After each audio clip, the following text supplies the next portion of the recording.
যোগাযোগ মন্ত্রণালয় থেকে ভাগ করে রেল মন্ত্রণালয়ে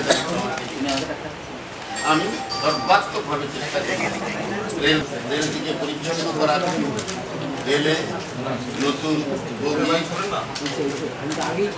নতুন লাইন এবং নতুন ইঞ্জিন এনে রেলকে আরো প্রসারিত, এই লক্ষ্যে 100 বছরের ইতিহাস এই সরকারি প্রথম হাজার হাজার অর্থ দিয়ে এই রেলকে প্রসারিত করার দক্ষিণ এশিয়ার সচল রেল করার। আমি রেলমন্ত্রী হিসাবে আন্তরিকভাবে এই প্রয়াস আমি চালিয়েছি, কিন্তু ওই 9 এপ্রিলের ঘটনা রেলে,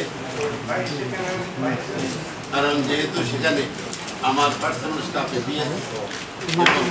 একজন অত্যন্ত গুরুত্বপূর্ণ রেল কর্মকর্তা সহ রেলের আরেকজন কর্মচারী, সুতরাং এই দায়িত্ব অবশ্যই আমাদের মন্ত্রণালয়ের। প্রধানমন্ত্রী দেশে আসার পর আমি তার সেখানে আমি রেলপথ মন্ত্রণালয়ের দায়িত্ব থেকে অব্যাহত পাওয়ার অভিপ্রায় আমি আবার এই দায়িত্বে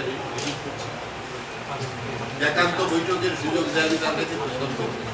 সেখানে আমি রেলপথ মন্ত্রণালয়ের দায়িত্ব থেকে অব্যাহতি পাওয়ার অভিপ্রায় ব্যক্ত করি। এই বিষয়ে এই সিদ্ধান্তের মধ্যে দিয়ে আমি বাংলাদেশের রাজনীতিতে অনন্য দৃষ্টান্ত স্থাপন